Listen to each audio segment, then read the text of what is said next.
মুসলিম Spain ছিল হাজার বছরের সভ্যতা ও সংস্কৃতির এক উজ্জ্বলতম অধ্যায়, আর এই সোনালী অধ্যায়ের এক মহানায়ক ছিলেন খলিফা দ্বিতীয় হাকাম।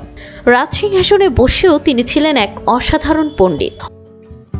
ঐতিহাসিকদের মতে জ্ঞান বিজ্ঞানের পৃষ্ঠপোষকতায় স্পেনের সর্বশ্রেষ্ঠ খলিফা ছিলেন তিনিই।